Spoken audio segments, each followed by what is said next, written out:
에 대해서 진짜 그 똑같은 PPT 몇 번 봤는지 모르겠어요. 창세기 1장 1절 그거 5번 나왔죠. 그거 하고 그 다음에 미디어도 나왔는데 이번에 이제 노동에 대해서 얘기를 이제 하고 그 다음부터 이제 본격적으로 교육에 대한 얘기들을 해보겠습니다. 자, 일단은 제 부제는 의대 블랙홀 현상은 어떻게 해결해야 할까였습니다. 그리고 교육개혁은 노동개혁이 선행되어야 된다는 주제로 제가 말씀을 드려보도록 하겠습니다. 우리가 이제 우리나라 교육 현상들을 바라볼 때 특히 이제 수능 문제, 수시 문제 이런 거 이제 다루다 보면 꼭 이제 1년에 한 번씩 기사에서 보게 되는 게 의대 블랙홀과 이공계 기피 현상에 대해서 이제 다룹니다. 여기서 말하는 이제 이공계 기피 현상은 이제 꼭 이공계뿐만이 아니라 사실 우리나라의 어떤 순수 학문 전반적으로 다 가치가 떨어진 게 사실이잖아요. 그래서 이제 뭐 문송합니다 이런 얘기 이제 하고 다니신 적 있으세요? 예, 문송하다 즉 문과라서 죄송하다는 거거든요. 그러니까 이제 이제 인문대학이 사실상 이제 가장 그 대학교에서 입결이 좀 떨어지는 학교가 됐는데 혹시 그 이유 아세요? 취업이 안 돼서라고 보통 생각하잖아요. 그럼 왜 취업이 안 되냐도 좀 고민을 해봐야 돼요. 예, 왜 취업이 안 될까 이런 생각 안 해보셨죠 보통. 그러니까 거기가 돈이 안 되니까 입결이 낮은 거지 이렇게까지는 생각을 하는데 왜 그럼 거기가 입결이 떨어지는 거지? 그러니까 왜 취직이 안 되는 거지? 기대 수익이 떨어지는 거지? 이런 생각까지는 우리가 보통 잘 미치지 못합니다. 근데 이게 노동시장이랑 연관이 되어 있기 때문에 그래요. 예, 그러니까 결국은 교육이라는 거는 공부를 해서 어디로 갑니까? 일자리 찾으러 가는 건데 근데 일자리가 기대 수익이 낮으면 신앙인이 아니면 당연히 돈 보고 가는 거고 신앙인이라고 하더라도 우리가 돈을 무시하는 그런 신앙을 가지고 있는 사람들은 아니기 때문에 그 기대 수익도 고려를 하게 되는데 그 통로가 그러니까 굉장히 좁아지는 겁니다. 그럼 그렇다고 했을 때 인문대학이랑 예를 들면 경영학과를 비교했을 때 학문적 가치가 떨어지냐? 이러면 우리는 좀 약간 대답하기 애매하잖아요. 근데 돈적으로 봤을 때는 단언컨대 가치가 떨어지는 거예요, 지금. 그러니까 이제 모든 학교에서 다 공통적으로 인문대학이 입결이 떨어지잖아요. 철학과 이런 거, 영어 영문학과 이런 거는 뭐 사실 우리 자식도 안 보내고 싶어 하시는 이거 회개해야 됩니다, 이거. 네. 우리 자식이 안 보내고 싶은 이유가 뭐겠어요? 돈이 안 되니까. 결국은 이 부분에 대해서 한번 봐야 되죠. 자, 그러면은 일단 우리가 의대와 이공계를 봐서 이과에 대한 얘기를 하겠지만 그냥 문과도 마찬가지예요. 저는 이제 회계사로서 경영학과를 나왔는데요. 문과에서 법대나 경영학과 아니면은 이제 조금씩 떨어지는 것처럼 이제 느꼈었거든요, 저희 때. 근데 그런 것처럼 지금도 별다르지 않을 거예요. 그쵸? 지금도 전혀 별다르지 않습니다. 자, 그러면은 먼저 의대와 이공계를 통해서 우리 다른 시장들도 한번 같이 생각해 볼게요. 일단 종로학원 이제 자료를 보면 의대 정시 지원자 숫자가 2025년에 역대 최고치를 달성했다고 해요. 그러면은 무슨 말이냐면 늘 계속해서 의대에 대한 인기는 올라가고 있다는 겁니다. 그래서 여러분 한번 자문해 보세요. 내 자식이 괄호 열고 똑똑하기만 하다면 의대 보내겠죠. 그러니까 이거에 대해서 자유로울 수 있는 부모가 아무도 없고 자기 스스로도 그래요. 여러분들 다 뭐 옛날에 중학생 때나 고등학교 1학년 때까지는 스카이 꿈꾸시고 근데 그 스카이 되고 싶은 이유가 이제 돈 많이 벌려고 좋은 직장 가려고잖아요. 그러니까 이제 그런 부분들을 우리가 생각해 보면은 이게 전혀 이상한 게 아니라는 것이죠. 실제로도 자료를 보니까 3개년 연속으로 상위 20위권 학과가 이과에 이제 한해서 봤을 때 전부 다 의대과였습니다. 네. 그러니까 무조건 성적만 되면 가고 싶은 곳이 의대예요. 그리고 이 숫자는 뭘까요? 스카이 평균 42.3%. 이건 뭐냐면 합격했는데 등록을 안 한 거예요. 왜겠어요? 스카이 갈 정도 되면 의대 갈 수 있을 정도 되는 거예요. 재수하면 혹은 삼수하면. 그러니까 42.3%가 입학하지 않습니다. 통계를 보니까 의대 신입생 합격자 4,000명 정도 되는 4,600명 정도 되는 사람들 중에서 현역이라고 하죠. 고3은 40%밖에 안 돼요. N수생이 58%입니다. 그러니까 3수, 4수 합쳐서 지금 기타는 뭐죠? 아무튼 3수, 4수 합쳐서 30%잖아요. 그러면은 의대를 가겠다는 친구들은 애초에 재수는 기본으로 생각하고요. 3수, 4수까지도 생각을 한다는 거예요. 그러니까 그 정도로 우리 수능 공부해봐서 알지만 진짜 하기 싫잖아요. 너무 힘들잖아요. 온갖 질병들이 다 우리한테 다 찾아오잖아요. 저는 모르는 수학 문제가 칠판에 써지면은 속이 쓰렸었어요. 농담이 아니라. 그래서 저 겔포스 먹으면서 수학 문제 풀었거든요. 예, 그러니까 그런 정도로 다 그런 식으로 공부를 한단 말이에요. 근데 그런 거를 여러 번 하겠다. 왜? 얼마나 기대되는 게 크냐라는 것입니다. 자, 그런데 의대에 4,600명밖에 안 되는 통계를 보아서 얼마 안 된다고 생각할지 몰라도 여러분 이 사람들은 사실은 탑 중에 탑일 거 아니에요, 우리나라에서. 그러니까 우리나라에서 어찌 보면 그 나이대에서 가장 똑똑한 친구들인데 전부 다 의대로 몰린다. 그렇게 됐을 때 그러면 상대적으로 다른 학과에 부르심이라는 게, 하나님의 부르심이라는 게 다양하잖아요. 그런데 다양함이 없어지는 거죠. 똑똑하면은 이빨 보러 가는 거예요. 쉽게 얘기하면. 예, 똑똑하면은 귀를 보러 가고 콧구멍 보러 가는 거예요. 근데 이제 제가 이걸 무시하는 게 아니라, 무시하는 게 아니에요. 무시하는 게 아니라 그쪽으로 모든 인재들이 쏠리는 현상이라는 거죠. 그럼 반대로 얘기하면 문과는 어떻게 됩니까? 전부 다 회계사 하러 가고 전부 다 변호사 하러 간다는 거예요. 그래서 실제로 이제 통계를 보니 박사학위를 취득한 2명 중에 1명이 미국에서 국내로 돌아오지 않는데요. 어차피 박사 논문 쓸 정도면 영어 잘하잖아요. 그럼 뭐 그냥 거기서 사는 거예요. 우리나라로 돌아와봤자 왜 안 돌아올 거예요? 이 사람 애국심이 없어서? 아니에요. 돈이 안 돼서요. 네. 이제 포닥이라고 하잖아요. 포스트 이제 닥터라고 해서 포닥이 뭐 거의 임금 차이가 2.5배 정도 되고요. 그 다음에 해외 유학을 선택하는 이공계 인재는 3만 명. 서울대 공대 학장 얘기를 들어보니까 850명 입학하면은 100명은 졸업식이 없어요. 그리고 그게 점점 더 높아지고 있습니다. 이 사람도 어디 갔겠어요? 수능 치러 또 간 거예요. 네, 또 수능 치러 간 거예요. 그래서 이제 고급 인력 취업 이민 비자를 보니 한국이 압도적으로 높습니다. 이런 것들을 보면서 이제 요게 제가 KBS 다큐인사이트라고 하는 이제 다큐멘터리를 제가 이제 보고 자료를 만든 건데요. 여기서도 역시 앞에 김신혜 연구원님께서 발제하실 때 안타까워하시는 부분이 뭐였어요? 핸드폰이랑 싸우고 있는 부모들이 원하는 게 뭐냐면 국가가 뭔가 해줬으면 좋겠다잖아요. 이 영상도 똑같아요. 예, 이 영상을 보면서 결론은 우리랑 달라요. 결론은 국가가 이공계 인재들을 중국처럼 압도적으로 지원해줘서 밸런스를 맞춰야 된다. 이게 결론이거든요. 그러니까 결국은 이게 세상이랑 어떤 주제를 봐도요. 그리스도인들은 다 똑같은 맥락으로 쟤네들은 하여 그걸 지금 다룰 거예요. 그래서 지금 이상엽 부총장님께서 이렇게 얘기하잖아요.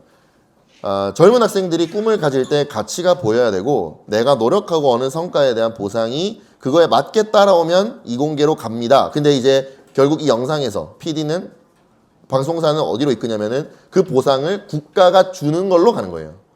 하지만 우리는 국가가 주면은 그게 안 된다고 가는 거예요. 그게 단순히 자본주의 논리라서 그게 아니라 성경적으로 우리가 정부를 우상숭배해서는 우리가 진정하게 하나님을 신뢰하고 의지하는 곳으로 나아갈 수 없다는 것입니다. 자, 여기서 우리는 이런 질문을 한 번 더 해볼게요. 왜 의대로 몰립니까? 돈을 많이 버니까요. 쉽게 얘기해서. 그죠? 그래서 이렇게 돈을 많이 버는 그럼 이유는 뭡니까? 하면은 어떻게 생각하냐면은 직업의 특성을 자꾸 봐요. 그러니까 의사라는 직업이 딱 여러분들 머릿속에 뭐가 떠오릅니까? 생명을 다루는, 그리고 아주 수술이 고난이도고, 그리고 아주 희생해야 되고, 그리고 아주 업무 뭐랄까요? 강도가 높다. 이런 것들을 우리는 생각한단 말이에요. 그렇게 생각을 딱 멈춰버리니까 안 되는 거예요. 그렇게 생각하면 무슨 문제가 생깁니까? 그러면 생명을 가장 많이 다루는 직업은 뭡니까? 목회자 아니에요? 근데 목회자 사례비는 왜 그래요? 그러니까 이런 밸런스가 말이 안 되는 거예요. 여기 다양한 직업군들이 있겠지만은 어디 생명이랑 연관이 안 되는 게 있어요. 배관공도 만약에 일 제대로 똑바로 안 하면 그 물 썩어가지고 애들 그거 마시다가 병 걸린단 말이에요. 그러면 생명이랑 다 연관이 되는 건데 교사는 어떻습니까? 하지만 그런 부분들에 대해서 우리가 너무 생각이 못 미친다는 거예요. 그래서 이러한 저러한 이유로 직업의 특성이 보수를 결정한다고 생각하는데 근본적인 원인을 우리가 볼 줄 알아야 됩니다. 노동시장의 구조. 여러분 그 앞에 두 강의에서는 좀 이제 우리가 믿음에 대한 도전. 근데 여기서는 좀 경제관념을 좀 가질 수 있어야 됩니다. 노동시장의 구조. 그럼 제가 예를 들어 드릴게요. 재화나 서비스의 가격이 수요와 공급에 따라서 결정된다는 것은 제가 지금 시간이 없어서 설명 못 드리겠어요. 근데 어쨌든 칼국수 가격을 10,000원으로 하세요. 8,000원으로 하세요. 안 해도 칼국수 가격은 결정되게 돼 있어요. 그리고 기가 막히게 슈퍼마켓 그 동네 사장님은 이 아파트 단지에 일주일에 비락식혜가 몇 캔 팔리는지 알고 있어요. 그래서 비락식혜가 5개 팔리는데 30개 갖다 놓으면 재고로 쌓인다는 걸 이분들이 알아요. 그러니까 신기하게 가격 결정이 되고 재고 관리가 돼요. 그거를 국가가 이렇게 5개만 놓으세요, 10개만 놓으세요 안 해도 돼요. 그런 것들은. 그런데 노동의 가격도 역시 수요와 공급에 의해서 결정되는 영역이 많다는 거예요. 그러니까 100%라는 소리는 아니에요. 하지만 그 부분을 우리가 전혀 생각을 하지 않는다는 거예요. 예를 들어서 의사의 보수가 여러분 얼마나 높은지 잘 모르시죠. 저도 사실은 이제 이 회계사가 아니었으면은 잘 몰랐을 뻔했어요. 왜냐면 이제 자기 어떤 사람은 그걸 높이고 싶어 하고 어떤 사람은 낮추고 싶어 하잖아요. 그래서 어떤 사람은 뭐 세후로 얘기하고 어떤 사람은 세존으로 얘기하고 이러기 때문에 사실 어떤 직업의 연봉이라는 것을 확인하는 것은 사실 어렵습니다. 그렇지만 제가 이제 일을 하면서 알게 됐는데 어쨌든 의사 보수는 상당히 높아요. 예. 그러니까 좀 세게 얘기하면 여러분들 우리 대졸 초봉 받으시는 분들이 의사 월급이라고 생각하시면 돼요. 예. 의사 월급이 대부분의 이제 우리 이제 사회생활 처음 하시는 분들의 연봉입니다. 예. 그래서 의사의 보수가 그럼 왜 이렇게 높냐? 이랬을 때 직업의 특성이 아니라라고 한다면 그러면 뭘 봐야 되냐면은 의료 서비스라는 것에 대한 수요와 공급에 대해서 봐야 됩니다. 자, 그래서 제가 쉽게 설명해 드릴게요. 공급적 사이드를 보면 의대 입학 정원이 공급이에요. 왜냐? 이것도 사실 뒤에서 면허제도랑 설명을 이어서 해야 되는데 다른 직업들은 그러니까 대부분의 다른 직업들은 대학교 전공 선택이랑 직업이랑 바로 이어지진 않아요. 그러니까 관련도는 높죠. 근데 꼭 경영학과를 갔다고 해서 뭐 회계사를 해야 된다던가 뭐 마케팅을 해야 된다던가 이렇게 딱 결정돼 있진 않잖아요. 그 안에서 다양한 어떤 길들이 열리거나 바꿀 수도 있습니다. 하지만 일부 직업들은 사관학교의 성격을 가지고 있어요. 그래서 그걸 개방형이냐 이제 이렇게 이제 사관학교형이냐 이렇게로 이렇게 구분하기도 하는데 이제 교대나 의대 같은 경우가 대표적으로 사관학교 형태예요. 그래서 들어가면은 그 직업이 선택되는 거예요. 그렇기 때문에 입결이 상당히 높습니다. 그래서 의대 같은 경우에는 20살 때 직업이 선택된 거예요. 예. 그래서 의대 입학 정원은 안 늘었단 말이에요. 그럼 결국 뭐냐면 의사가 배출되는 그 통로가 일단은 딱 정해져 있다는 거거든요.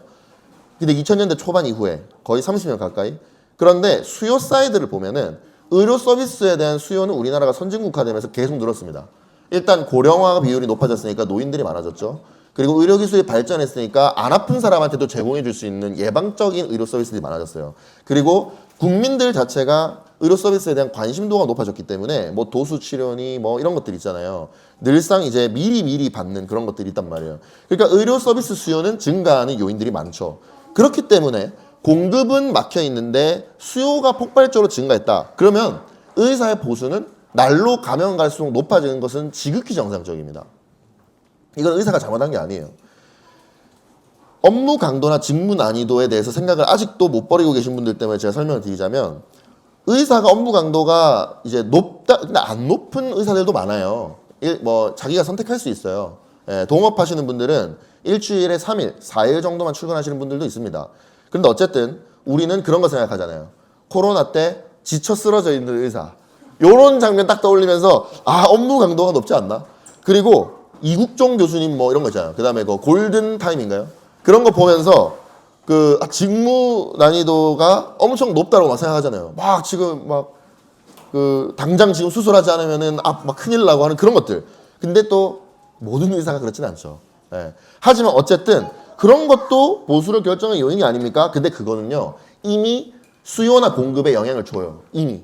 그러니까 이거는 그 직무 특성 자체가 보수에 결정을 주는 게 아니라 수요 공급을 한번 타고 그 다음에 가격 결정에 영향을 미친다는 거예요. 무슨 말이냐? 업무 강도가 지나치게 높다고 예상이 되잖아요. 그러면은 여러분들 학생들이 의대를 지원을 덜 하게 됩니다. 왜냐면은 그거 하기 싫거든요. 예를 들면 출장이 너무 많은 직업이에요. 혹은 야근이 너무 많은 직업이에요. 주일 출근해야 되는 직업이에요. 그러면 애초에 지원을 안 한단 말이에요.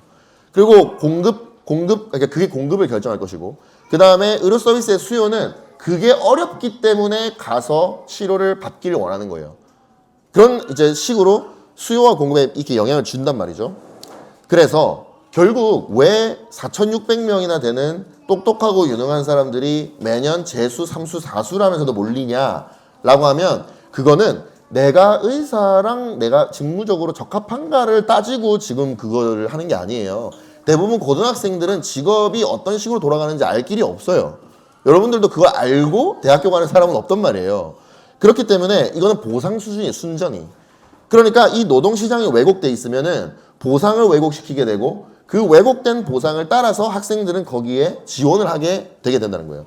그러니까 똑똑해야만 의사 일을 할 수 있는 게 아니라 그 의사가 압도적인 기대 수익을 보장하기 때문에 똑똑한 애들만 몰리는 거예요. 이해되시죠? 자, 그러면 앞에서 우리 이상엽 부총장님께서 내가 노력한 것에 대한 보상이 그것에 맞게만 따라오면 이 의미하는 것은 정부가 가격 결정을 하니까 오히려 가격이 왜곡된 거를 지금 모르고 하시는 얘기인 거예요. 오히려 정부가 가격 결정을 안 했어야 그러면은 의사 숫자도 더 늘어날 수도 있었겠죠. 왜냐면 대학교들은 의사가 인기 있는 직업이라는 걸 아니까 이 학생 수를 늘렸겠죠. 그러면 더 많은 사람이 지원을 했겠죠. 그러면 자연스럽게 입결이 떨어지거든요. 그러면 의사가 많이 풀리면서 결국 이 수요들을 의료 서비스에 대한 수요들을 여러 명의 의사들이 분담해가지고 이거를 채우게 됩니다. 그러면 자연스럽게 보수 수준이 떨어져요. 그러면 점점 기대 수익이 다른 직업이랑 맞춰지기 때문에 똑똑한 애들이 그게 안 간단 말이에요. 다른 직업을 선택할 수도 있는 자유를 얻게 돼요. 근데 이걸 못 얻게 만드는 게 지금 정부가 그런 식으로 공급을 쪼여놓는 게 결국은 이 이상엽 연구부총장님께서 하시는 말씀은 그게 결국은 정부로 이어지면은 되게 이상한 논리가 된다는 거예요. 결국 그거를 쪼은 거는 아무도 아니에요. 학생도 그 공급량을 통제할 수 없었죠. 학교도 통제할 수 없었죠. 아무도 통제할 수 없었어요. 오로지 정부만 의협이 계속 이렇게 하니까 2,000명으로 뭐 합시다. 3,000명으로 합시다. 이렇게 딱 정할 수 있는 거지. 이게 민간 영역에서 이걸 결정한 거는 전혀 아니라는 겁니다. 그렇기 때문에 우리는 이 부분을 다룰 때 노동시장에 대해서 생각해야 된다는 것이죠. 그래서 시장에서의 수요와 공급이라는 가격 결정 메커니즘이 정상적으로 작동해야 된다는 의미로 우리는 이것을 올바르게 해석해야 됩니다. 자, 그래서 이 영상 말미에 보면은 서울대 이정동 교수님이란 분이 이렇게 얘기합니다. 어떤 사회에서 의사, 변호사처럼 자격증으로 보호되는 직군에 우수한 인재가 몰리는 현상이 생기면 그 사회가 쇠락하고 있다는 증거로 볼 수 있습니다. 오해하지 마세요. 의사, 변호사가 많아지면 나라가 망한다는 뜻이 아니라 핵심은 보호되는 직군에 우수한 인재가 몰린다는 게 핵심인 거예요. 그러니까 그럼 누가 보호합니까? 이건 국가가 보호했죠. 그러니까 이건 국가의 역할을 지적하는 멘트라고 볼 수 있죠. 우리나라가 지금 딱 그런 상황에 놓여 있죠. 우수한 학생들이 자격증이 있는 직군으로 몰리는 것을 막을 수가 없습니다. 자, 그러면은 우리는 노동개혁이 교육개혁으로 이어진다라고 봤을 때 노동개혁을 먼저 정의를 잘 해봐야 돼요. 앞에서 제가 실컷 설명드린 것처럼 노동시장을 정부의 손아귀로부터 해방시키는 것이 노동개혁입니다. 우리가 아담 스미스가 보이지 않는 손 이런 얘기를 하잖아요. 그 보이지 않는 손의 반대가 뭐냐면 정부가 하는 행동들, 즉 보이는 손이라는 겁니다. visible hand. 그러면 노동개혁이라는 것은 어떻게 이걸 해방시켜야 되겠습니까? 해방시키면 뭐가 좋아지겠습니까? 바로 고임금의 안정된 일자리가 사라지게 돼요. 그러니까 완화되게 돼요. 점점 완화되게 되고 이것이 완화돼야 되는 이유는 바로 노동시장의 이중구조 때문이에요. 이 전문적인 노동시장 용어인데 인사이더와 아웃사이더가 있다는 거예요. 여러분 제 친구들 중에서 그런 친구 있죠? 아니면 본인이 그런 사람일 수도 있어요. 시험 칠 때는 올해 시험 쉽게 났으면 좋겠다. 올해 사람들 많이 뽑았으면 좋겠다. 이렇게 생각하거든요. 막 그렇게 기도해요. 근데 당장 딱 들어가면은 왜 이렇게 시험이 오늘 이렇게 쉽게 나오지? 변별력이 없는 거 아니야? 이렇게 많이 뽑으면은 서비스가 가치가 떨어지는데? 이런 식으로 생각하고요. 저도 회계사다 보니까 아는데 한공회라는 곳이 있어요. 의사한테는 의협이 있고 변호사한테는 변협이 있잖아요. 근데 이제 공인회계사들한테는 항공회가 있거든요. 항공회 회장 투표 때 우리 자리에다가 이렇게 공보물도 올려놓고 가거든요. 내용이 뭐라고 되어 있는지 알아요? 기호 5번 누구누구누구 공약. 회계사 숫자를 올해를 적게 뽑게 하겠다. 그게 공약이에요. 여러분 그거는 몇 명만 이상한 게 아니라 의협이 됐든 뭐 약사협회가 됐든 뭐 모든 것들 다 똑같아요. 자기의 일자리가 지켜져야 그래야 그 수익을 보장할 수 있기 때문에 그렇습니다. 그렇기 때문에 이거를 보장해달라고 요구하는 그분들이 잘못했다기보다는 그건 자기 이익을 하는 거잖아요. 그거를 국민들이 마치 공공의 이익을 위해서 그렇게 하는 것처럼 봐주는 게 개혁돼야 됩니다. 그게 바뀌어야 돼요. 그래서 인사이더는 뭐예요? 그 안에 쏙 들어가고 나면은 평생 먹고 살 거거든요. 그죠? 자기 자식까지도 유학 보내고 다 할 거잖아요. 그러니까 이 안에서 아웃사이더들이 못 들어오도록 진입장벽을 계속 쌓는 거예요. 그게 노동시장의 이중구조입니다. 그리고 그 역할을 하는 게 아까 말했던 그런 이익단체들 뿐만 아니라 노동조합도 있다는 것을 간략하게 볼 거예요. 자, 이렇게 되고 나면 아웃사이더가 누굽니까? 미숙년 취업준비생들이에요. 자, 청년들 대표적이죠. 지금 경력직 같은 신입을 보는데 그럼 뭐 어떻게 해요? 경력을 어떻게 쌓아요? 그러니까 그런 건 없잖아요. 그런데 경력 같은 신입 같은 경력을 뽑겠다? 말이 안 되는 얘기인데 그런 사람들이 지금 아웃사이더가 더욱더 되어가는 것이고요. 그 다음에 여기 자매님들도 많으신데 여성분들도 많으신데 출산한 여성이 이 그룹에 들어갑니다. 왜냐? 그 이전에는 내가 일을 해서 전문성이 어느 정도 쌓였어요. 하지만 이 전문성이라는 거는 일을 좀 쉬면은 다시 또 없어지게 마련이거든요. 그런데 그것을 다시 쌓게 하기 위해서 그리고 자녀가 아직 아기이기 때문에 어느 정도 근로시간을 줄여가면서 유연하게 일을 하고 싶은데 우리나라 근로기준법 때문에 주 40시간 일하는 직업만 뽑을 수 있어요. 그것 말고 30시간, 25시간 이런 직업은 없어요.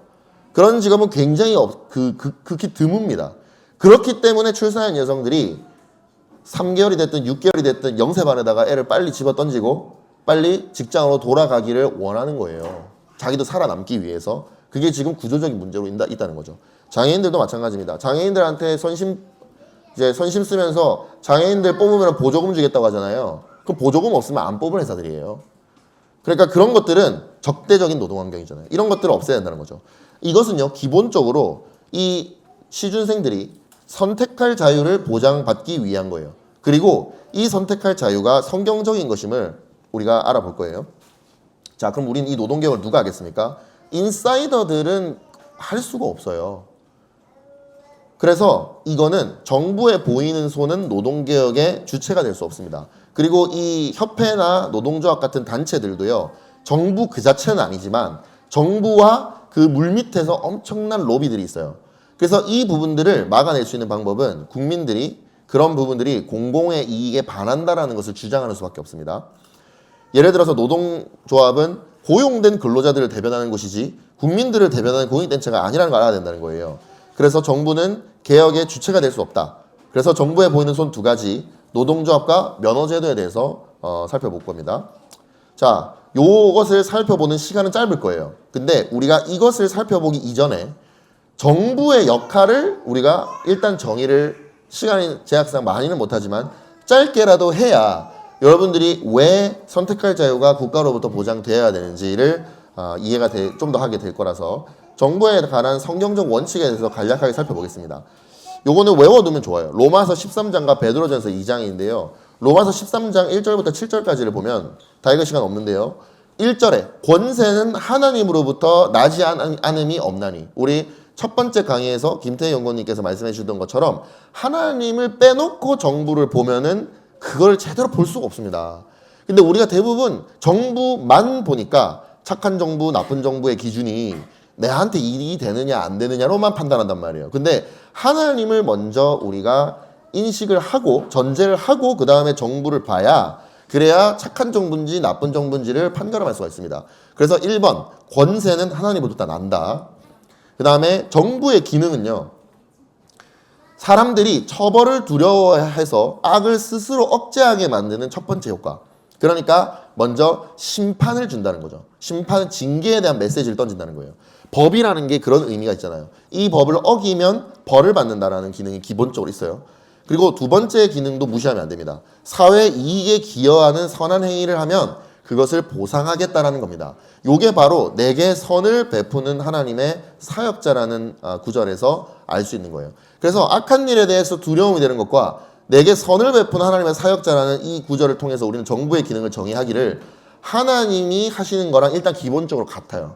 하나님께서 우리에게 계시하신 그 약속의 내용은 하나님을 섬기면 복을 받고 하나님을 섬기지 않으면은 징계를 받겠다는 거예요. 그러니까 그거를 정부를 사무엘 때 요구를 함으로써 사무엘이 그거를 여호와께 아뢰고 그리고 그것을 허락을 하심으로써 하나님께서 정부를 세우신과 동시에 정부에게 기능을 부여하기를 하나님께서 하시는 일을 정부에다가 그대로 부여한 겁니다.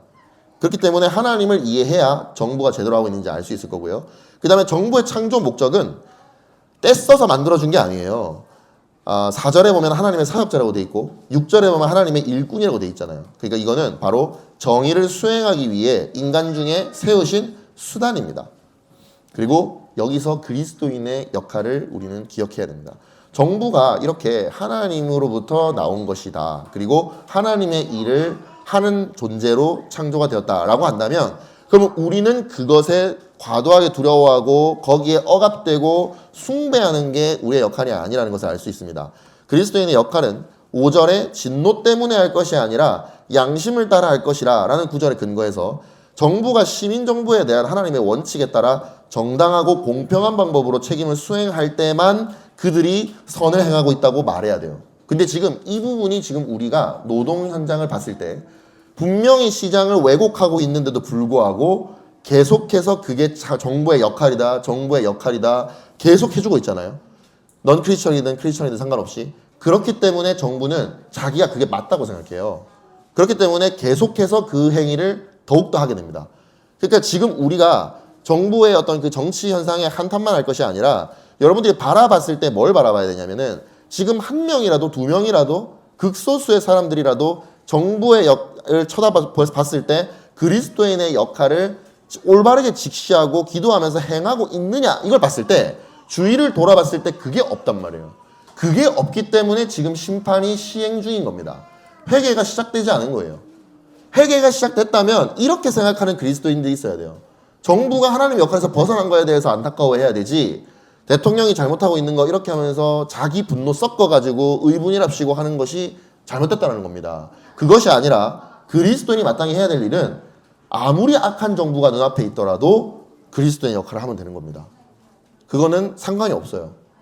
이게 선한 정부가 나올 가능성이 있어 보이든 없어 보이든 말이죠. 베드로전서 2장은 더욱더 구체적으로 얘기하고 있습니다. 그리스도의 역할을 한 번 더 이어서 얘기하면요. 13절에서 인간의 모든 제도를 주를 위하여 순종하라고 되어 있어요. 이 부분은 정부가 시민정부에 대한 하나님의 원칙에 따라 정당하고 공평 방법으로 책임을 수행할 때만 그들이 선을 행한다고 말해야 한다는 게 똑같대요. 똑같은데 구체적으로 그리스도인의 실생활에서의 태도를 얘기해주고 있습니다. 이 부분에 대해서 우리가 명확하게 이제 해야 됩니다. 이걸 할 각오가 있어야 돼요. 그래야 우리는 노동시장을 개혁할 수 있고 교육을 개혁할 수 있습니다. 자, 1번 육체의 정욕을 제어하라. 2번 행실을 선하게 가지라. 3번 선행으로 어리석은 사람들의 무식한 말을 막아라. 4번 자유로 오직 하나님의 종과 같이 하라. 5번 무사람을 공경하며 형제를 사랑하며 하나님을 두려워하며 왕을 존대하라. 이게 그리스도인이 눈앞에 있는 정부가 어떤 정부라도 해야 될 5가지입니다. 이게 베드로 사도가 가르치고 있는 내용이에요. 이 부분에 대해서 하나하나 언급해도 되게 할 말이 많지만 여러분 이거 한번 묵상해 보시길 바랍니다. 사실 굉장히 하기 힘든 것들이에요. 특히 악한 정부일 때 더욱더 하기 힘들거든요. 하지만 정부에 대해서 우리가 이것을 해야만 정부가 자기가 아차 싶어요. 우리가 위정자들을 위해서 기도할 때 하나님을 두려워하는 위정자를 달라고 하잖아요. 근데 하나님을 두려워하는 위정자가 우리나라에 없어요. 그 기도한 지가 수십 년이 지났는데 그거는 우리가 지금 이걸 안 해서 그래요. 그러니까 이걸 하면서 순교까지 각오하는 사람들이 눈앞에 만약에 투표하는 사람들로 있다. 그러면 두려워해요. 근데 어차피 최종 결정할 때는 이기기 위해서 하잖아요. 그렇기 때문에 위정자들도 하나님 두려워할 필요가 없습니다. 어차피 이기기 위한 거는 불신자나 신자나 똑같아요. 지금. 그렇기 때문에 지금 우리는 선한 정부를 얻기가 되게 요원하다는 겁니다. 그 현실을 아셔야 됩니다. 자, 정부는 그러면은 어떤 역할로 창조되는지 구체적으로 좀 보면 정부는 창조 목적을 배반하면 안 돼요. 사무엘이 권력을 남용하고 자신의 이익을 위해서 왕이 백성들을 착취할 거라고 사무엘상 8장에서 얘기하고 있습니다. 이것도 한번 읽어보시기 바라요. 뭐 첫 번째 줄만 읽어봐도 너희 아들들을 데려다가 그의 병거와 말을 어거하게 하리니 그들이 병거 앞에서 달릴 것이며 이렇게 되죠. 그러니까 지금 세상 정부가 하고 있는 일을 사무엘이 예언을 하고 있는 거예요. 정부를 숭배할수록 우리가 직접적으로 숭배하지 않더라도요. 앞에 있는 그 가르침대로 그리스도인의 태도대로 하고 있지 않는 것 자체가 정부가 힘을 얻도록 만들어주고 있는 겁니다. 그렇게 됐을 때 정부는 본래 목적을 망각하고 점점 더 많은 것을 국민으로부터 취할 것입니다. 그러면 정부는 무슨 역할로 부르심을 받았나? 통치자가 아니라 국민을 섬기는 역할로 사역자로 부르심을 받았어요. 우리가 목사님, 목회자들에 대해서 사역자라 그러잖아요. 근데 그게 군림하는 게 아니잖아요. 우리 직분론을 공부를 해보면은 그 사람들의 직업은, 그러니까 그 직분은 집사가 됐든 장로가 됐든 목사가 됐든 다 하나님의 백성들을 섬기는 것입니다. 그러면은 정부도 마찬가지예요. 성경의 앞에 봤었잖아요. 사역자라고 돼 있잖아요. 그러면 정부가 섬겨야 돼요. 근데 말로만 섬기는 거 말고 무엇으로 섬겨야 되냐면 자유를 국민들에게 보장해 주는 것이 그들의 섬김입니다. 그래서 각자의 판단에 따라 백성들이 하나님께 순종할지 불순종할지를 결정할 수 있도록 보장해 주는 것이 사실은 최초의 사회계약론이 만들어지게 되는 어떤 배경이었어요. 역사적 배경이었어요. 여러분 처음에 사회계약론 여러분 뭐 루소, 로크, 홉스 이래가지고 막 배우잖아요. 근데 그거의 진짜 뜻을 잘 모르는데 사회계약론 처음 만들어졌을 때는 모든 국민이 그 안에 그 사회계약론에 포함되지 않았어요. 10%, 20% 정도에 되는 사람들만 그 안에서 국가를 만들기로 이제 약속을 하는데 약속을 한 이유가 뭐냐면 자기 거가 지킬 게 있는 사람들이 그거에 동의를 하거든요. 그래서 자기의 재산 중에 일부를 떼서 돈을 모은 다음에 그 국가를 만들자, 정부를 만들자 이렇게 하는 거예요. 그럼 만든 이유가 뭐죠? 내 거 지켜줘 이거거든요. 그 목적이 뭐예요? 사유재산권과 기본권을 보장해 달라라는 게 사회계약론의 시초예요. 근데 그 뒤에 태어난 사람들은 어떻게 됐습니까? 태어나 보니까 국가가 있네 이렇게 되는 거예요. 그러니까 지금 우리가 정부가 창조된 목적이 뭔지를 알기가 되게 어려워졌어요. 이게 앞에서 이제 김신혜 연구원님께서 발제하신 것처럼 우리가 쉐마를 하지 않아서 그런 것이죠. 어렸을 때부터 부모가 정부에 대한 성경적 관점을 가르쳤어야 돼요. 그래야 정부에 대한 경계를 가질 수가 있는데 그런 걸 가지지 않고 그냥 너도 나도 얼마나 몇십만 원 더 타먹는 게 중요하다라고 하게 되면 그러면은 자녀도 결국은 사무엘이 말한 그 징계를 피할 수가 없게 됩니다. 성경은 개인의 행동을 선택할 인간의 자유와 그에 따르는 책임에 높은 가치를 일관적으로 부여하고 있습니다. 성경은 자유를 언제나 긍정적으로 여기고 있어요. 출애굽기에서 우리가 애굽을 탈출하는 게 자유를 주시는 거고 자유를 주신 목적은 뭡니까? 29장에 보면은 독수리처럼 하나님께서 하나님의 백성들을 이렇게 구해준 이유가 뭐냐? 내가 너희 안에 거하기 위해서다. 얼마나 사랑스러운 그런 이제 멘트예요. 그런데 우리가 자유를 구하는데 그 자유를 구하는 게 내 맘대로 살기 위해서라면 애초에 구출이 되지 않습니다. 그러니까 우리가 이 자유라는 것을 성경에서 얼마나 중요하게 여기고 있냐? 자유로워야만 하나님이 그 안에 거하실 수 있기 때문에 그렇습니다. 그래서 노예제도나 억압 같은 것은 성경 내에서 부정적으로 묘사가 되고 있고요. 자유를 잃었다, 바벨론의 포로가 됐다 이런 것들이 나오면 축복이라고 전혀 보지 않습니다. 심판이죠. 근데 우리가 정부에 점점 속박되어 가는 것을 하나님께서 기뻐하실 리가 없다라는 것입니다. 자유의지는 창세의 아담에서부터 주어진 거예요. 그리고 그것이 주어졌기 때문에 진정한 순종인지 위선적 순종인지를 하나님께서는 알 수 있게 하셨습니다.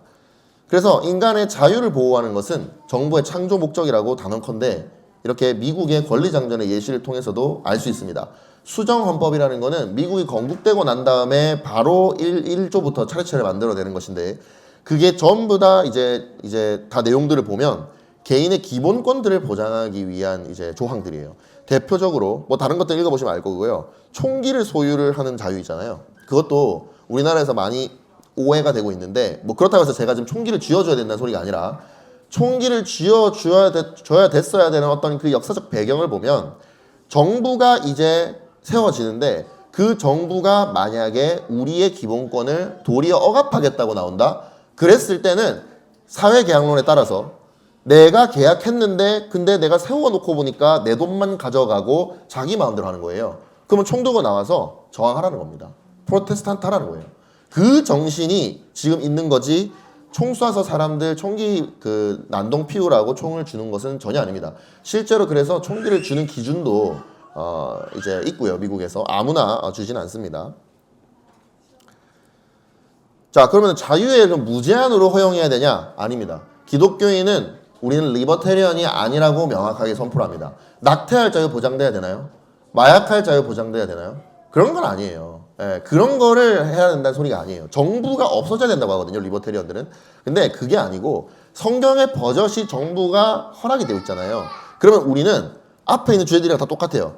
과학을 터부시하면 안 되고 과학을 이용하는데 과학주의자가 되면 안 된다는 얘기를 하잖아요. 미디어를 우리가 경계를 해야 되되 미디어를 설교자로서 받아들여가지고 그것에 의해서 내가 종속되면 안 된다라는 얘기를 하는 것처럼 국가 역시 마찬가지예요. 우리가 국가주의자가 되면 안 된다는 얘기를 하는 거지 국가 자체를 부정하는 소리가 아니에요. 근데 이게 제일 어렵죠. 차라리 그냥 하지 말라고 하면 제일 좋은데 근데 그거를 제대로 하라고 하는 게 제일 어렵죠. 어쨌든 we are not libertarian입니다.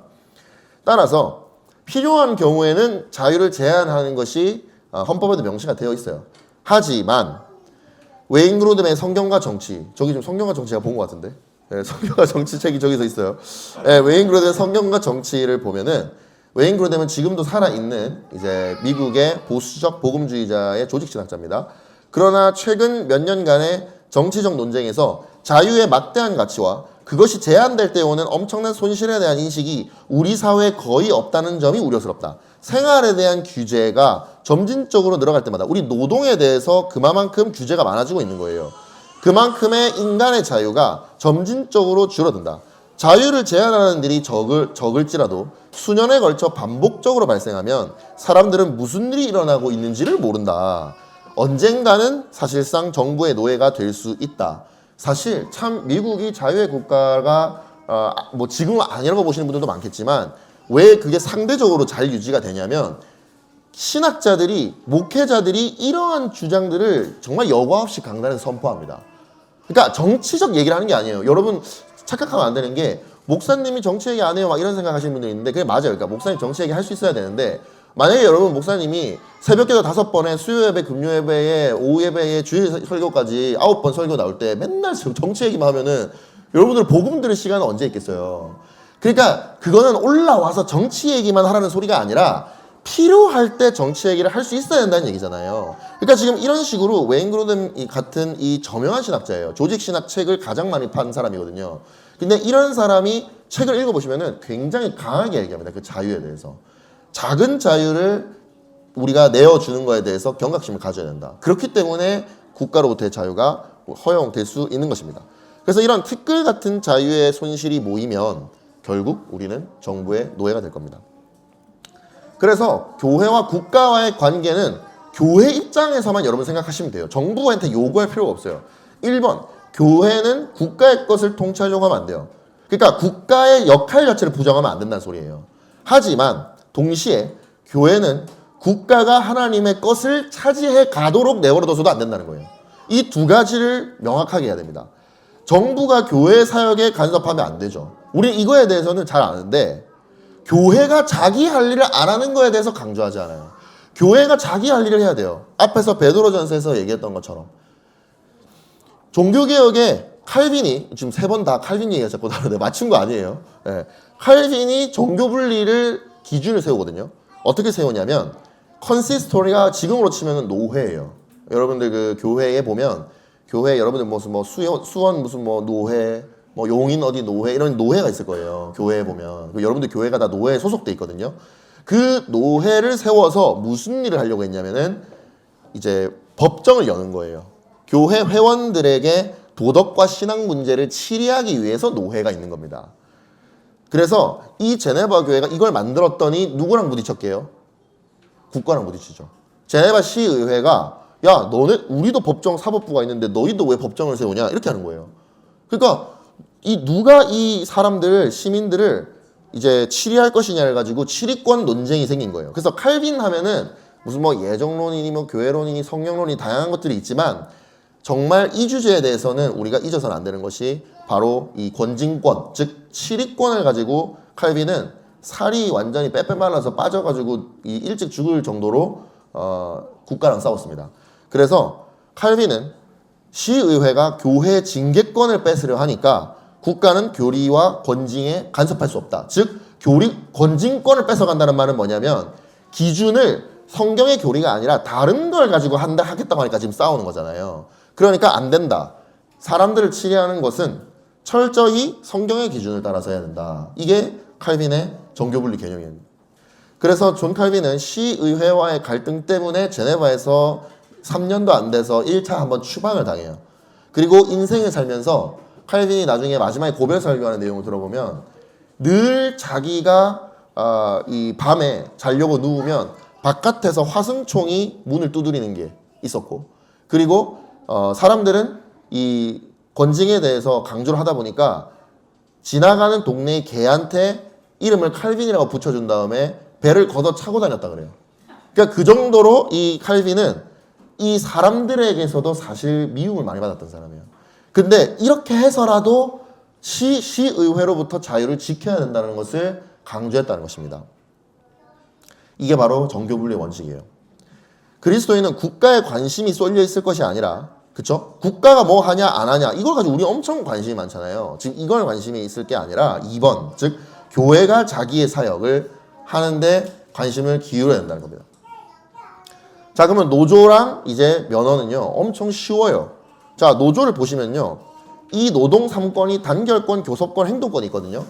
이 노조는 이익단체라는 생각을 딱 이제 명확하게 가지셔야 돼요. 근데 야, 이익단체면은 그냥 이익을 추구하는 거니까 그렇게 절대적인 힘을 가지고 있을 수가 없는데 왜 그렇게 강한 힘을 가지고 있지? 다름 아닌 정부가 뒤에서 보이는 손으로 딱 잡아주고 있다는 것을 여러분들이 아셔야 돼요.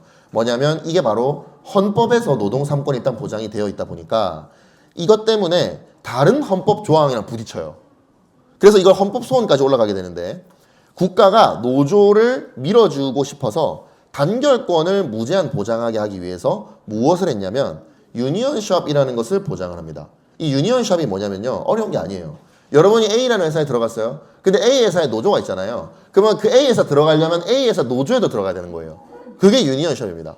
그러니까 그 회사 들어가면은 노조에도 자동으로 가입을 해야 되는 거예요. 근데 이렇게 되면은 뭐 어떻게 되냐면은 노동조합이 일단 노동조합 조직률을 높일 수가 있어요. 사람 많이 가지고 있을 수 있죠. 그리고 사람이 많으니까 교섭력이 강화되겠죠. 만약에 노조에 뭐 한 10명밖에 없어요. 그러면 교섭력이 없잖아요. 근데 여기에 50% 이상이 있어. 그러면 교섭력이 강하잖아요. 그러니까 이거를 이제 지켜주기 위해서고, 그 다음에 돈이 많아야 더 가열차게 할 거 아니에요. 왜냐? 노조 센 그 곳을 보면은 노조 위원 하시는 분들은 일을 안 해요. 아예 일을 안 하시고 신방만 다니십니다. 목회자예요. 네, 신방 다니거든요. 근데 그러려면 그분들 월급 챙겨줘야 되잖아요. 그 어디서 나오냐? 노조원들한테 나오는 이 노조 몇만 원씩 가져가는 게, 그게 수천 명, 수만 명한테 거두면은 돈이 엄청 나잖아요. 그러니까 그런 것들을 가지고 그분들을 목회자로 딱 세우는 거예요. 그러면 이제 이분들이 아주 열심히 신방을 합니다. 네. 자, 이거는 뭐랑 부딪힙니까? 바로 결사하지 않을 자유랑 부딪힌다는 거예요. 그러니까 우리가 모여야 되는 자유도 있지만 안 모일 자유도 있잖아요. 근데 이거랑 유니언샵이 부딪히잖아요. 근데 압도적인 그 기득권의 인사이더가 되고 싶으면은 너 들어와. 원하시면 들어오지 말던가. 이렇게 할 수 있을 정도로 노조가 강하다는 거예요. 이게 위헌의 소지가 있어서 헌법재판소에 이제 위헌 소원이 올라왔는데, 요게 이제 최근에 합헌 판결이 났어요. 왜? 노조 가입률이 낮아서 우리나라의 노조가 약하기 때문에. 근데 현실은 노조 조직이 약하긴 한데 어디가 약하냐면 노조 활동 어차피 하기 싫은 곳. 예. 그러니까 어차피 중소기업 들어가봤자 어차피 난 좀 있으면 나올 거잖아. 거기에서는 지켜달라고 해봤자 어차피 경영자가 진짜 미안한데 나한테 가져갈 게 없어 라고 하는 곳에서는 노조를 안 만들어요. 그러면 노조는 어디만 만들겠습니까? 가져갈 게 많은 곳에다가 만든다는 거예요. 그러니까 어디에서 많냐? 대기업, 그리고 공기업. 그러니까 공기업은 노조 조직률이 70%예요. 대기업은 46%고. 그러니까 이 유니언샵 이거를 보장해 주는 것은 누구 조라고 하는 겁니까? 지킬 게 있고 가져갈 게 있는 곳에서만 이제 기능한다는 거예요, 이게. 그러니까 이거는 노조 가입률을 핑계 대는 것은 아닙니다. 이건 노조 가입률은 중소기업이 올라가야 되겠죠. 이렇게 강력하게 밀어주면서 또 하나 더 밀어주는 게 뭐냐면 바로 직장 점거 파업을 할 수 있도록 뭘 해줘야 되겠습니까? 파업 중 대체 근로를 못하게 해야 돼요. 왜냐? 오른쪽에 그림을 보시면은 우리나라에 파업을 하면은 보통 직장 점거 파업을 합니다. 왜냐? 직장을 점거해서 아무도 못 들어가게 만들어야 우리의 생산성이 평가받지 않을 수 있거든요. 근데 우리의 생산성이 평가받기 시작하면 어떻게 되는 줄 아세요?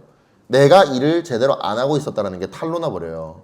그렇기 때문에 직장 점거 파업을 허락하는 것입니다. 자, 근데 이렇게 되면은 이 경영자 입장에서는 고정비와 계약 불이행의 부담이 너무 높아지기 때문에 오래 버틸 수가 없어요. 생각해보세요. 내가 설비를 들이는데 수십억, 수백억을 들였어요. 근데 여기에 지금 어쨌든 파업하고 계신 분들이긴 하지만은 정규직이잖아요. 그럼 그 사람들 인건비 오늘 파업했지만 월급 안 줄 거예요. 월급 줘야 되잖아. 그 다음에 전력비도 계속 나가죠. 언제 돌아올지 모르니까. 그리고 임차료도 계속 공장 임차료도 써야 되지. 이자 비용은 왜 있겠어요? 내가 300억에 설비를 샀다. 그러면 보통 한 200억 이상은 대출로 한단 말이에요. 그러면 대출하느라 이자 비용 나가죠. 근데 뭐 공장 안 돌린다고 이자가 안 나오나요? 감가상각비도 있죠. 기계는 계속 노후되잖아요. 그냥 이런 부분들 때문에 또 계약 불이행. 내가 지금 1차 벤더인데 위에다가 지금 오늘 당장 물건을 보내야 돼요. 근데 이거를 만약에 안 하면은 계약이 자체가 1차 벤더 지위 자체가 없어지잖아요. 그러니까 이걸 유지하기 위해서라도 받아들여주고 빨리 들어와. 빨리 어쨌든 빨리 좀 만들어줘. 이렇게 할 수밖에 없게 돼요. 이게 결국은 뭘로 이어집니까? 우리나라의 대단한 노조 3대장이 최근에 하나 3대장이라 좀 그런데 어쨌든 현대자동차가 1987년에 설립됐는데 노조가 30년 동안 25년 동안 파업을 했어요. 매년 해요, 매년. 그리고 최근 파업했을 때는 순이익의 30%를 성과급으로 요구를 했고 정년이 60세인데 65세까지 해달라고 했고요. 주 4.5일째 해달라고 했어요. 그리고 지금 제조업계 시장이 난리예요. AI, 휴머노이드 로봇이 너무 많이 들어와가지고 근데 얘네가 들어오면은 결국 이거를 도입하는 이유가 뭐겠어요? 이러한 리스크를 덜 지게 하기 위해서 그런 거거든요. 왜냐면 인건 이게 코로나 때 일단 1차적인 타격을 입었어요. 사람들을 못 모으게 정부가 했더니 사람들을 못 모으게 해버리니까 결국은 다 휴가 줘야 되잖아요. 그러니까 이게 리스크가 크니까 기계를 도입하자. 기계는 코로나 안 걸리니까. 그래서 이제 그때부터 시작해서 기계가 막 발달했거든요. 그래가지고 지금은 정말 높은 수준의 이제 싼 가격의 로봇이 많이 나왔어요. 중국에 보면. 근데 이거가 들어와도 우리는 고용 보장해줘. 이게 이제 노조의 요구사항이에요. 그럼 그럴 거면 로봇 도입을 안 하겠죠. 자, 근데 SK 하이닉스는 또 반도체 쪽에 진짜 너무 강성 노조인데 여기는 진짜 놀랍도록요. 전 직원이 7억 원을 받아갔어요, 올해. 전 직원이 7억 원. 성과급으로. 이게 뭐냐면은 영업이익이 하이닉스가 지금 역대급으로 나고 있고 올해도 역대급으로 날 예상이에요. 그래서 아마 내년에는 10억 받아갈 수도 있어요. 근데 이게 원래는 성과급 상한 제한이 있어가지고 10배까지밖에 못 받았거든요. 근데 이거를 풀어달라고 한 거예요, 노조가. 그랬더니 이번에 2,900%, 즉 29배를 받아갔습니다. 전 직원이. 그래서 삼성은요, 삼성은요, 사실은 센 것도 아니에요. 삼성은 6억 원 받아갔습니다. 6억 원, 그것도 반도체 부문 2만 몇천 명만 받아갔어요. 그러니까 이건 아무것도 아닌 건데 삼성전자는 왜 이렇게 크게 대두가 됐을까요? 원래 여기 노조가 없었던 곳이니까 충격을 받은 거죠. 우리나라 시민들이. 근데 어쨌든 다 보시면은 뜯어먹을 게 많으면 노조 활동을 열심히 하지 뜯어먹을 게 없으면 노조 활동할 이유가 없습니다. 그러니까 이거는 100% 이익단체라는 걸 얘기하는 거고 이 이익단체는 가만히 내버려둬도 이익을 위해서 열심히 활동을 하실 분들인데 이거를 헌법과 이 노동조합법으로 뒷받침을 해주면서까지 이것을 강하게 유지시키고 있다. 자, 면허제도도요. 여러분들 의사와 교사에 대해서 얘기를 제가 이제 하면은 여러분들이 이해가 잘 되실 건데 이 면허제도에는 두 가지 기능이 있습니다. 하나는 국민의 안전과 최소한의 전문성을 보장하는 기능이 있겠죠. 그러니까 면허제도가 없으면 아무나 의료행위하다가 사람 죽일 수도 있잖아요. 그러니까 이런 부분들이 있기 때문에 면허제도가 있는 거라고 사람들은 일단 생각을 해요. 근데 두 번째 악한 기능이 있어요. 뭐냐면 진입장벽을 만들어서 노동의 공급량을 통제하는 기능이 있다는 것을 우리가 간과해서는 안 됩니다. 그렇기 때문에 선한 기능은 우리가 써야 되겠지만은 역기능을 그대로 내버려 두면은 안 되는 것입니다. 근데 많은 사람들이 순기능만 바라본다는 거예요. 면허제도는 누가 그 일을 하도록 하는 것인가를 결정하는 제도예요. 이게 무슨 말이냐면은 이 사람이 이 일을 할 수 있는가 자격을 보는 그 기능도 있지만 더 본질적으로는 이 자격증이 없으면 그 능력이 있어도 일을 못 한다는 거예요. 여러분들 자기 차가 있고 그 다음에 자동차 면허가 있는데 운수업을 할 수 있을까요? 여러분 집에 갈 때 제가 예를 들어서 제 차에다가 여러분 태워가지고 10,000원씩 받았어요. 할 수 있을까요? 그거 불법이에요. 아니, 다 있는데 다 내 재산이고 내 면허 자동차 면허도 있는데 못해요. 그거는 택시 면허가 있어야 돼. 운수업 면허가 있어야 돼. 그러니까 그런 식으로 할 수 있느냐 할 수 없느냐로 지금 되는 게 아니라 근데 우리는 그렇게 착각하죠. 예. 면허가 있으면은 이 일을 더 잘할 것처럼 뭐 아무래도 전문성은 있겠지만 근데 그게 전부는 아니라는 거예요. 예컨대 교사 자격증이 없는 사람이 학생들을 더 잘 가르칠 가능성은 얼마든지 존재합니다. 사교육 시장을 보세요. 1타 강사들이 학교 선생님보다 못 가르친다고 얘기하는 사람은 없을 거예요. 홈스쿨링을 하는 부모도 역시 탁월성을 가져서 자격증이 없더라도 자녀를 훌륭하게 교육시킬 수가 있습니다. 하지만 교육 시장에서는 교원 자격증이 없으면 아무리 교육 능력이 있더라도 교사가 될 수는 없는 것이죠. 그렇게 이제 우리는 결론으로 거의 온 겁니다. 우리가 이 두 가지를 보면서 여러분 노조와 면허제도를 왜 받냐고 하면요. 여러분 지금 부모들이 전부 다 만들고 싶은 내 자녀의 직업은요. 노조가 센데 들어가길 원하는 거예요. 제가 얼마 전에 교회 그 옛날에 청년을 봤거든요. 그 친구가 하이닉스를 이번에 이제 입사를 했대요. 그랬더니 우리 교회에 우리 장로님들 집사님들이 막 진짜 입에 진짜 침이 마르도록 칭찬을 하는 거예요. 너무 불평한 거예요, 저는. 그러니까 사실은 들어간 거는 축하하는데 그게 하이닉스라서 축하를 하면 안 되죠. 근데 그럼 그 같이 있었던 다른 애는 어때요? 어떡해요? 예, 다른 그 청년들은 어떻게 해요? 근데 이런 부분들이 블랙홀의 역할을 한다는 거예요. 그죠? 전문직이 왜 좋습니까? 전문직이라서 좋은 건가요? 아니요. 전문직 면허 자체가 공급량을 영구히 통제해 줄 거거든요. 그렇기 때문에 좋은 직업이 되는 거예요. 결국 우리가 교육개혁을 논하기에 앞서서 이거를 왜 얘기했냐면은 아니 교육개혁 컨퍼런스 때 왜 노동 얘기합니까? 이게 있은 상태에서는 학교 선택권 줘봤자 뭐 하겠어요? 더 의사 잘 만들려고 할 거예요. 더 변호사 잘 많이 만들려고 하겠죠. 그러려고 여러분들 홈스쿨링 하시나요? 그러려고 기독교 교육하는 거예요? 그러려고 뭐 우남 기독교 여기 뭐 일하시는 분 있는데 그러려고 우리가 대안학교 운영하는 건가요? 아니 전혀 아니란 말이에요. 그렇기 때문에 그죠? 대안학교 막 플랜카드 붙었는데 SK 하이닉스 5명 뭐 10명 이거 아니잖아요. 이거 지금 교육개혁이 중요한데 노동개혁을 안 하면 우리한테 소명이라는 게 없어져요. 예. 소명이라는 게 있으려면은 기회가 균등하게 편평한 운동장을 만들어 놔야 됩니다. 최소한. 그렇게 돼야 하나님께서 우리에게 부르시는 것이 뭔지를 학생들은 부모들은 자유롭게 기도 가운데에서 응답받을 수 있을 거예요. 우리의 기도가 어떻습니까 지금? 이미 답을 약간 정해놓고 기도한다시고 눈을 감고 있는데 요쪽을 자꾸 말씀하시면은 아닌갑다 하고 이제 하는데 요거 떨어지면은 아 역시 응답을 주셨다 이렇게 하잖아요. 이거지 노동 공급량 통제 때문입니다. 예. 그래서 기대 수익을 증가시키는 이런 것들을 우리가 직시해야 돼요. 예. 자격증 있는 직장, 그 다음에 노조 강한 직장, 여기가 선호되는 이런 것들을 우리가 일단은 알아야 된다. 네, 그래서 우리가 몇 가지 뼈 때리는 말씀으로 마칠게요. 고시나 자격증 시험을 선호하는 이유 이제 아시겠죠? 그것 때문에 선호하는 거예요. 그걸 하면 신앙생활 잘할 수 있다는 맨날 껍데기를 자꾸 씌우는데 그러면 반대로 얘기하면 그러면 저쪽 직장인 다른 직장에 있는 사람들은 예배를 못 드리나요? 그 논리가 안 맞잖아요.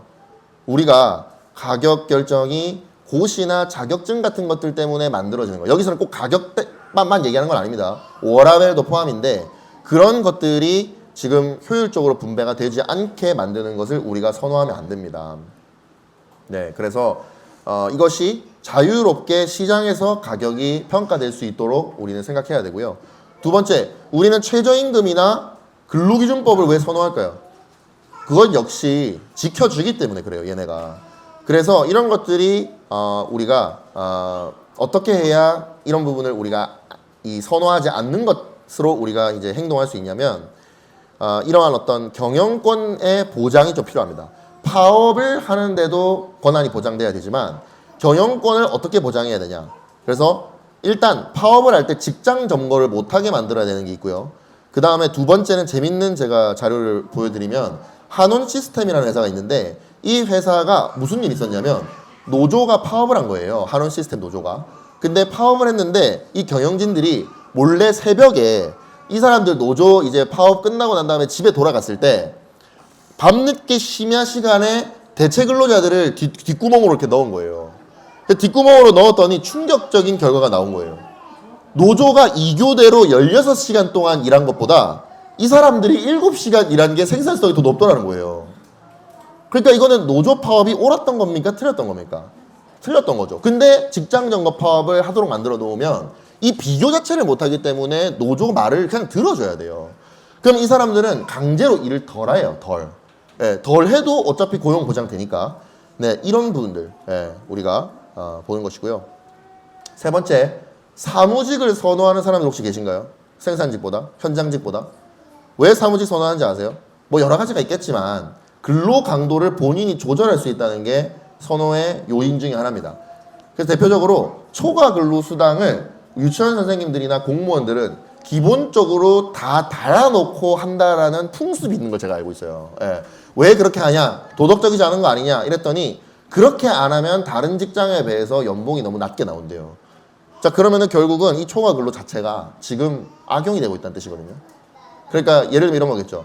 8시에 친구 만날 약속을 잡아놓고 2시간 초과 근무 끊어놓고 카톡 야근하다가 약속 장소에 가는 거. 이런 것들을 우리가 선호해서는 안 됩니다. 그리고 네 번째, 근로계약으로 바뀌는 거. 그러니까 계약직 하는 것을 왜 꺼리냐. 왜냐면 이 미숙년 취업 준비생들을 다 비정규직의 눈물 이러면서 이제 그 사람들을 위한 게 아니라고 지금 공격을 하는데, 사실 제가 서두에 말씀드렸던 것처럼 근로계약, 즉 비정규직이나 알바 같은 것들이 활성화되면 무슨 장점이 있냐면 일단 한번 경력을 찍먹이라도 해볼 수 있는 기회가 더 많이 보장될 수 있습니다. 사실 우리 어렸을 때, 여기 40대 분들 같은 경우에는, 저는 30대지만 어쨌든 저희 어렸을 때는 그 최저임금이 낮았잖아요. 그러다 보니까 사실 고시 공부하는 친구들이 알바하면서 하는 경우도 되게 많았고요. 그 다음에 이제 알바를 사실 대학생들이 많이 할 수 있는 직장들이 많았어요. 그게 왜냐면 적게 일할 수 있는 직장들이, 쪼개서 일할 수 있는 직장이 많아서 그렇거든요. 근데 지금은 알바를 해도 40시간을 채워야 되잖아요. 근데 이거를 학업을 하면서 40시간 일한다? 이거는 불가능한 거예요. 그렇기 때문에 지금은 대학생 때나 취준생 때 일할 게 거의 없어요. 공기업 인턴 들어가는 것도 힘들잖아요. 그러니까 이런 부분들을 우리가 생각해야 돼요. 이게 계약이라는 게 나쁜 게 아닙니다. 자, 그래서 이제 마지막 장입니다. 정부의 보이는 손이 노동시장 이중구조를 만든다는 것을 말씀드렸어요. 이 인사이더들이 가장 큰 혜택을 받고요. 가장 큰 피해를 보는 사람들은 아웃사이더들입니다. 그래서 이 사람이 이미 진입해 있기 때문에 장벽을 높게 만들면서 못 들어오게 만드는 것들은, 이것은 도덕적이지도 않고요. 성경적이지도 않습니다. 노동시장 밖의 청년들에게는 이게 오히려 거기를 들어가지 않으면 인생 패배자가 되는 것처럼 되어버린 게 현실이에요. 그래서 부모들끼리도 내 자식이 그런 대학 갔다, 그런 학과 갔다 그러면 어깨에 뽕 이만큼 차고, 그런 데를 못 갔다 이러면은 너무 막 자존심 상해하는 거예요. 그것 자체가 우리에게 지금 베루프, 즉 소명이 없는 것입니다. 노동시장의 왜곡은 결국 교육시장의 왜곡으로 이어졌습니다. 대한민국의 교육은 여러분 한 가지밖에 없죠. 왜? 대안교육도 있고 홈스쿨링도 있고 하지만 그건 뭐 0.1%? 대한민국에서 교육은 공교육 한 가지밖에 없어요. 그러면 그 한 가지는 뭘로 결국 귀결이 되겠습니까? 그러한 압도적인 이익을 가져다 주는 직업으로 향하는 통로밖에 더 되겠어요. 그렇죠? 그렇기 때문에 지금 맨날 그런 얘기가 나오는 거예요. 결국 사교육 시장을 막으려고 해봤자 왜 안 되겠습니까? 결국 내가 전문직하고 의대를 가려면 사교육을 해야 되는데 공교육은 하지 말라고 하니 그 앞뒤가 안 맞는 거예요. 오히려 공교육도 살려면, 그러면은 오히려 이러한 이중 구조가 타파돼야 공교육도 살 수가 있는 것이죠. 말만 다양한 인재를 길러내는 교육, 그것은 지금 현재 이루어지고 있지 않습니다. 할 수만 있다면 다 그 좁은 문으로 들어가려고 했지, 다양한 직업들의 소명을 인정하는 그런 교육은 전혀 대한민국에 이루어지고 있지 않아요. 그래서 결국은 이 공교육은 사회가 요구하는 인재를 찍어내는 공장으로 전락했습니다. 노동시장이 보다 유연해진다면 직업의 보수는 합리화될 겁니다. 그리고 직업 선택의 폭이 넓어질 겁니다. 직업에 대한 선택이 다양해진다면 교육에 대한 수요도 다양해지겠죠. 지금 우리는 앉아서 듣고 외우고 공부하고 찍는 것만 익숙해져 있잖아. 왜 그렇겠어요? 막 이제 해외에서 유학하신 분들은 막 무슨 뭐 하브루타니 뭐 디베이트식의 디스커션 이런 거 막 얘기하는데, 그게 왜 필요가 없냐면 어차피 수능 잘 봐가지고 전문직하고 뭐 CPA 합격하고 뭐 로스쿨 뭐 변호사 시험 잘 치는 게 우리의 인생 목표인데 그거 뭐 생각하고 뭐 디베이트하면 뭐 필요가 뭐가 있어요. 의사 되면은 뭐 사람 입이나 보지 거기서 디베이트 할 거예요? 그러니까 그런 게 불필요한데 왜 그거를 하겠어요? 제가 묻는 게 그거예요. 그게 필요한 직업을 생겨야 거기 디베이트를 하고 디스커션 할 거지. 그게 필요해. 고등학교 때 그런 교육을 하겠어요. 아무 부모도 원하지 않고 학생들도 오히려 수행평가 하나 더 늘어났다 그래요. 그렇기 때문에 교육에 대한 수요가 다양해지려면 직업에 대한 선택이 다양해져야 되죠. 이렇게 교육에 대한 다양한 수요가 이제 생기면 어떻게 되겠습니까? 이제 공급자들도 생각하는 겁니다. 다양한 교육 수요가 있구나. 그러면 우리가 거기에 부응해서 다양한 공급을 해야 되겠다. 그렇게 해서 교육개혁이 이루어지는 것입니다. 그래서 한 줄 결론을 내면요. 유연한 노동시장은 다양한 교육에 대한 수요를 만들어내고요. 비로소 교육개혁의 필요성이 대두될 것입니다. 네, 그러면은 여기까지 교육개혁은 노동개혁이 선행돼야 된다 마치고요. 10분 쉬고 그 다음에 교육개혁 보도록 하겠습니다. 감사합니다.